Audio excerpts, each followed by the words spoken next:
It seems we're not a good match. You don't need to come in from tomorrow.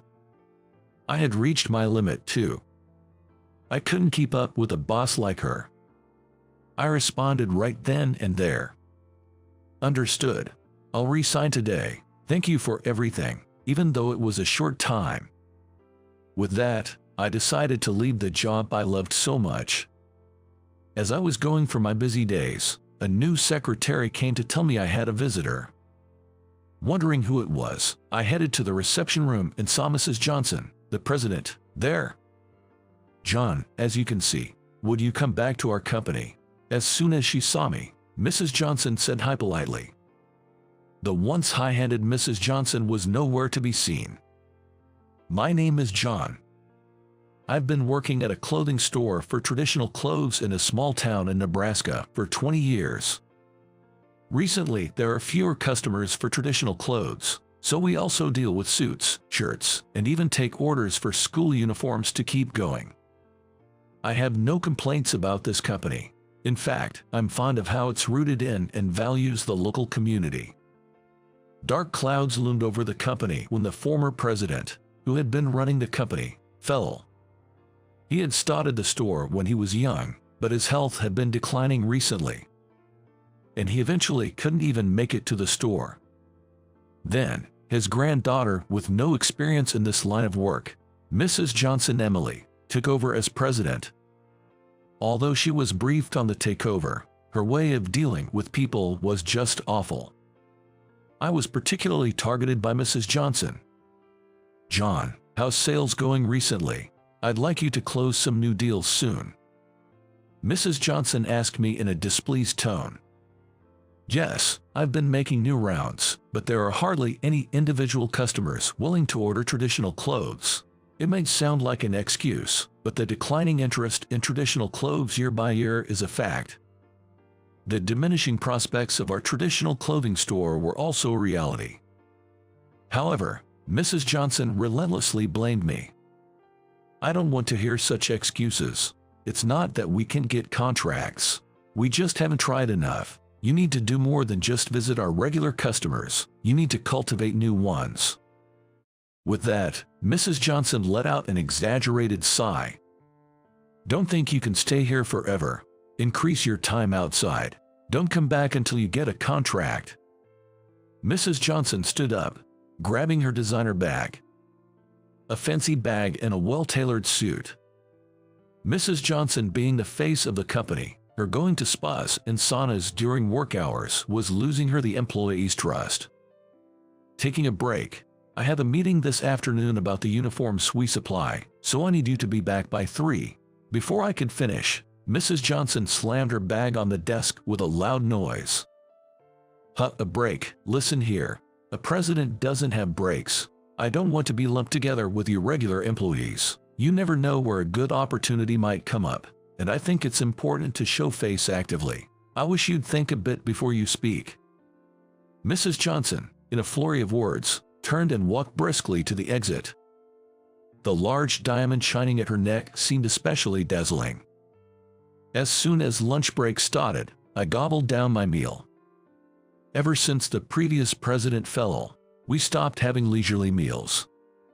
When Mrs. Johnson took over, she became overly focused on performance and sales numbers, adopting a policy of not tolerating maintenance or regression. There were even days she said, "If you have time for a lunch break, go make sales." We used to order takeout and chat about trivial things, but not anymore. Those were precious moments for employee communication, and I feel a deep sense of loss thinking those days are gone. But there's no time for sentimentality.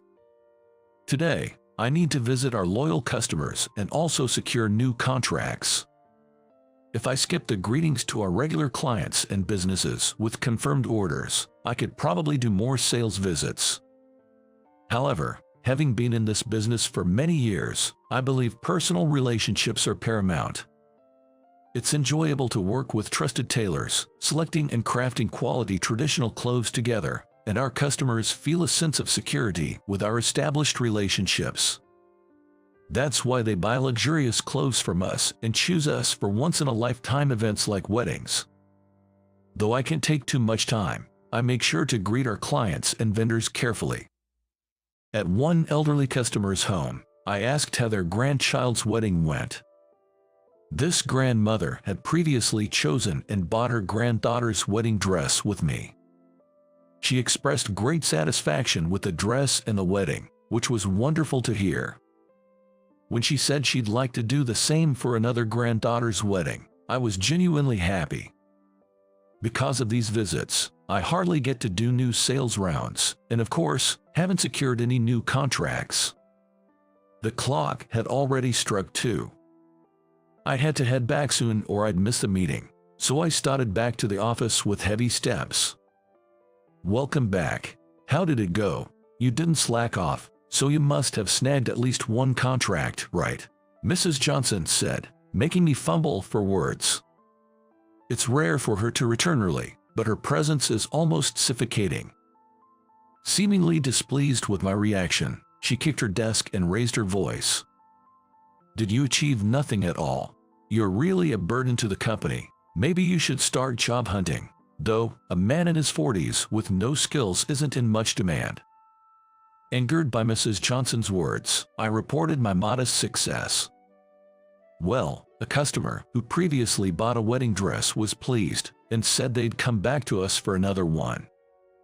Mrs. Johnson snorted in response to my story. And when will they buy? How many dresses? What's the price range? There's ongoing business potential, right? She continued to interrogate and berate me with a cold voice. Listen, you seem to think chit-chat is sales. Sales isn't over until the product is delivered and the invoice is sent. Otherwise, it's not profitable. I don't need your bragging about empty pleasantries. Though I wanted to retort, it was true I hadn't secured any new contracts.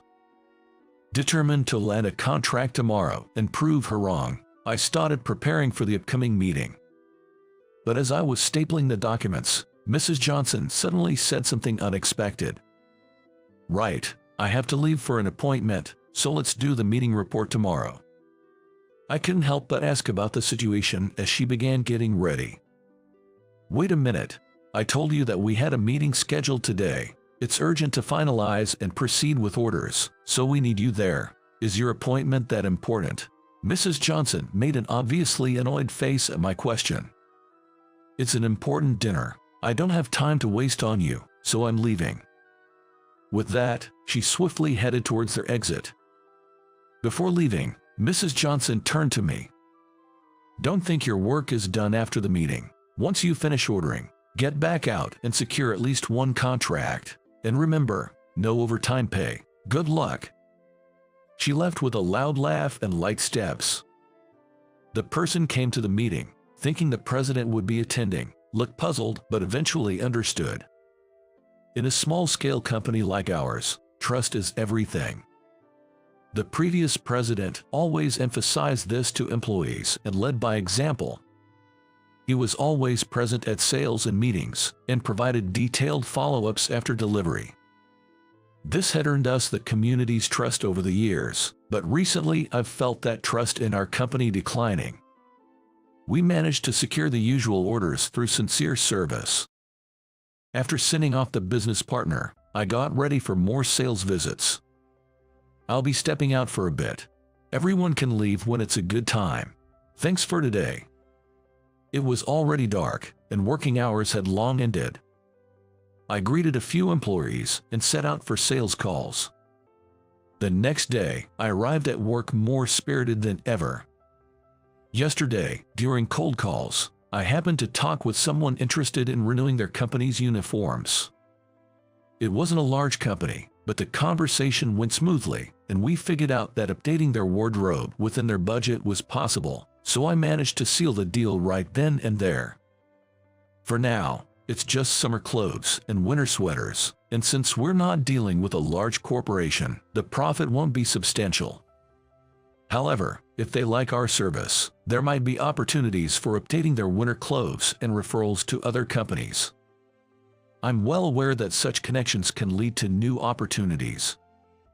Feeling optimistic about reporting this to Mrs. Johnson, I felt light in both mind and body. However, my optimism was quickly shattered. Mrs. Johnson, who arrived a bit late, immediately summoned me. "John, don't we have a report from yesterday's meeting? I want to hear about that and what happened afterwards." "Yes, I'll report now." I walked briskly towards Mrs. Johnson, who seemed tired, holding her forehead. "Are you all right? Do you feel unwell?" she just said to hurry up. There was a smell of alcohol. Apparently, she had been drinking until the early morning and wasn't feeling well. I wondered about her professionalism, showing up to work in such a state.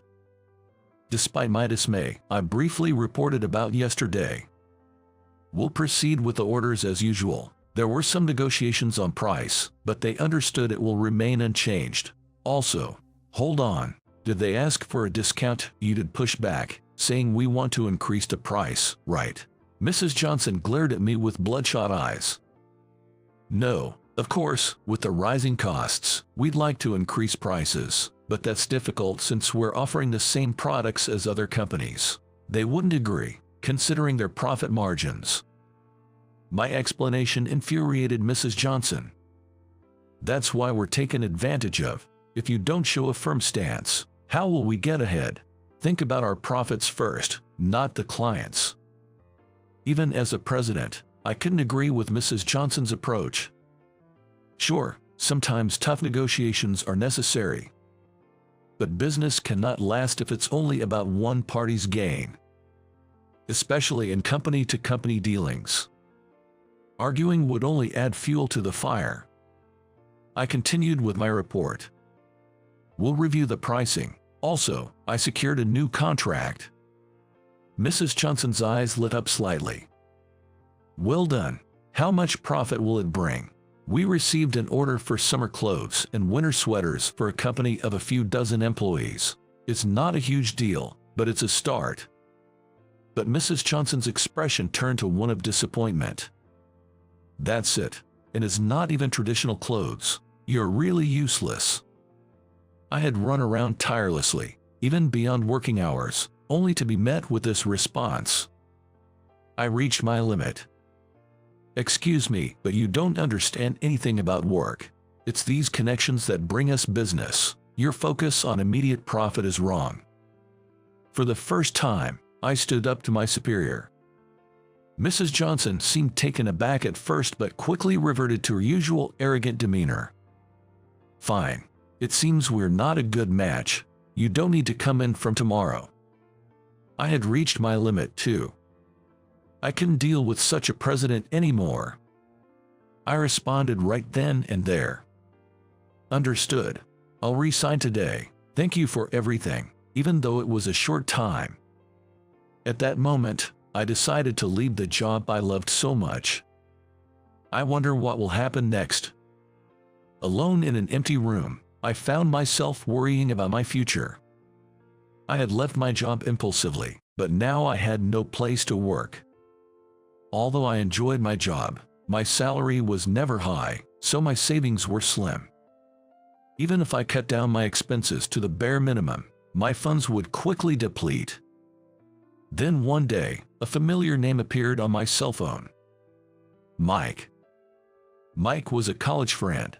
We kept in touch and went out for drinks for the first few years after graduation, but in recent years we only exchanged Christmas cards. The unexpected call from my old friend filled me with excitement. "It's been a while. How have you been?" "Really long time. I'm good. You sound upbeat, John." I was excited, but my mood soon changed with what Mike said. "How's work going? Knowing you, I bet you're managing a big team, right?" "Well, it's hard to say, but I'm currently unemployed." Mike, always upbeat, seemed at a loss for words. "Must have been tough. Let's not talk over the phone. How about we catch up over drinks? It's a short notice, but are you free today?" I quickly agreed to Mike's invitation. I was happy to see Mike and also felt the need to talk to someone. We decided on a place and time, meeting up at a bar we used to frequent often.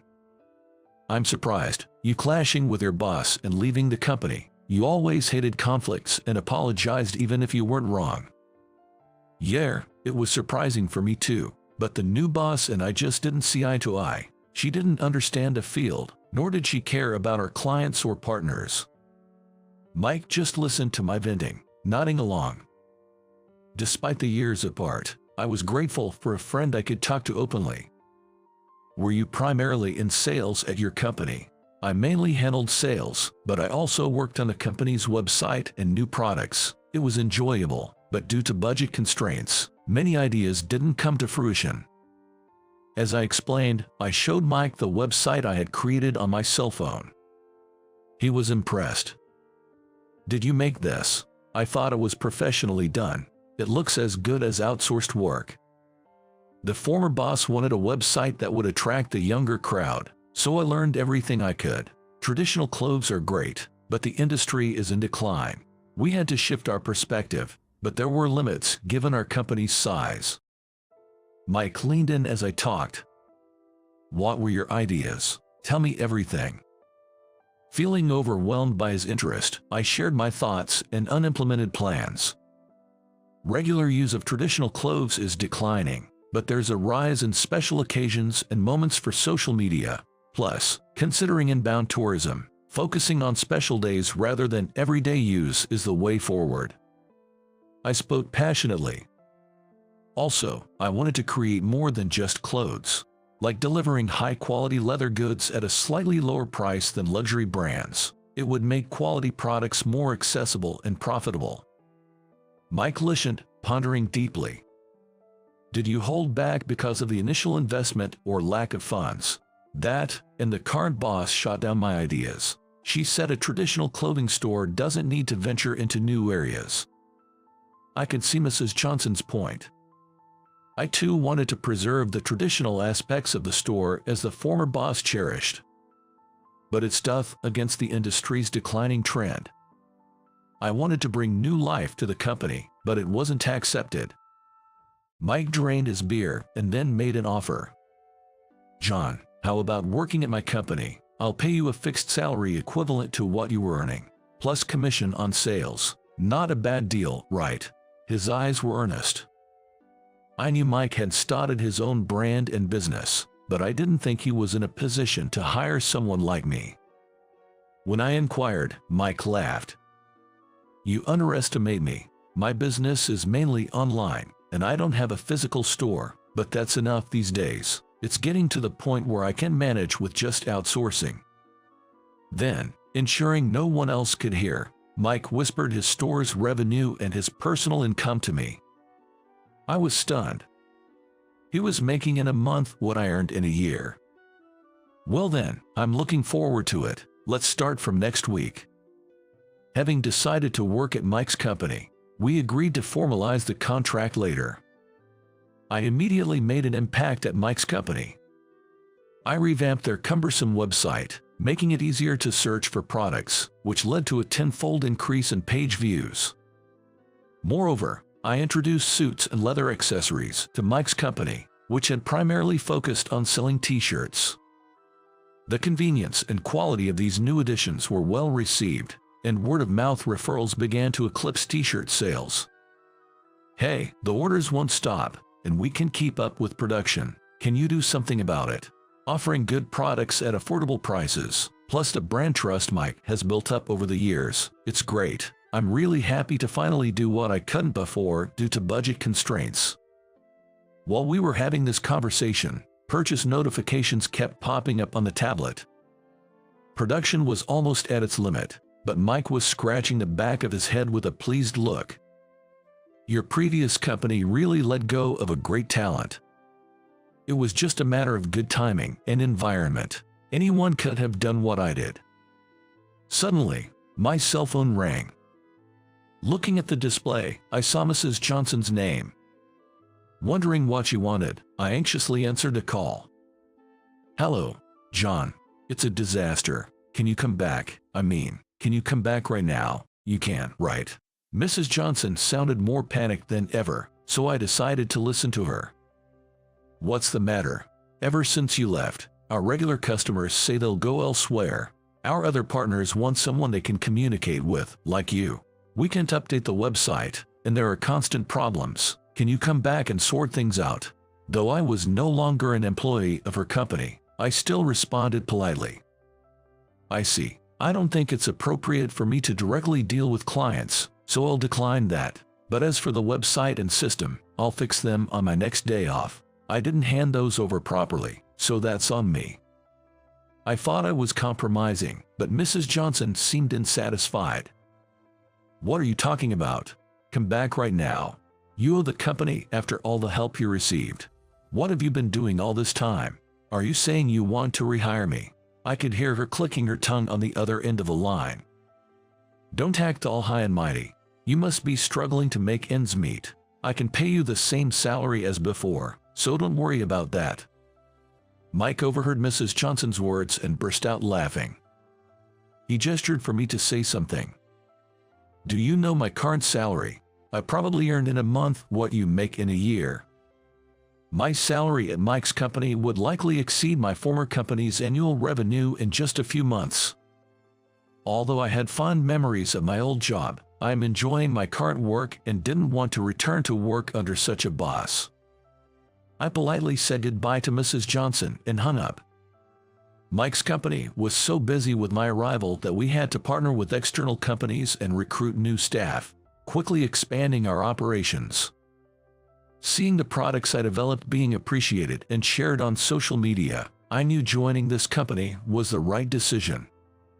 While I was caught up in these busy days, a new secretary informed me of a visitor. Curious, I headed to the reception room, where I found Mrs. Johnson. John, please come back to our company. As soon as she saw me, Mrs. Johnson said hi politely. The once high-handed Mrs. Johnson was nowhere to be seen. What happened? Let's hear it first. I managed to get Mrs. Johnson to sit on the sofa. She looked exhausted, a far cry from her once lively self. Since you left, our customer base keeps shrinking. It's not just individual clients, but our corporate relations are dwindling too. I can't even pay my employees anymore.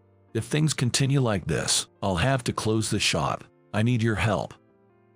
I felt sorry for Mrs. Johnson, but it was the result of the seeds she had sown.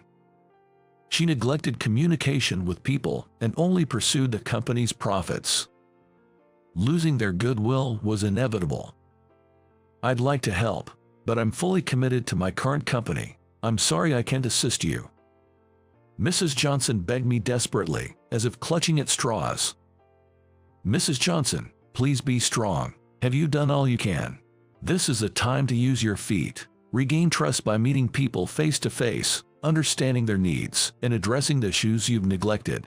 Start with that, and things will surely change. Let's talk after that. Mrs. Johnson wiped her tears and nodded firmly. I was wrong. I'll try to make changes starting now. She stood up, having perhaps realized something important about running a business. However, turning a company around is not an easy task. Despite what I said, I knew it was almost impossible for her to recover at this point. I remembered the face of the previous owner, who had treated me well. I wanted to do something to prevent the company I loved from going bankrupt. But I was fully occupied with my current projects and couldn't think of a way to help. I bit my lip, feeling helpless. Years have passed since I joined Mike's company. As the company grew, we formed relationships with more businesses. John, what do you think about this? I'm sure it would be perfect for an important dinner date. I was impressed by Mrs. Johnson's suggestion. Yes, it's exactly as I envisioned. The fabric is wonderful. The response on social media was good too, so let's place an order with Mrs. Johnson for $500,000. Thank you very much. Since then, Mike's company's performance skyrocketed, leading to the creation of new departments and an increase in employees.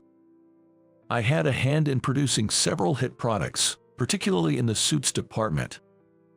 We developed suits incorporating elements of traditional clothing designs and fabrics, which not only appealed to American customers, but also to overseas customers, significantly expanding our market.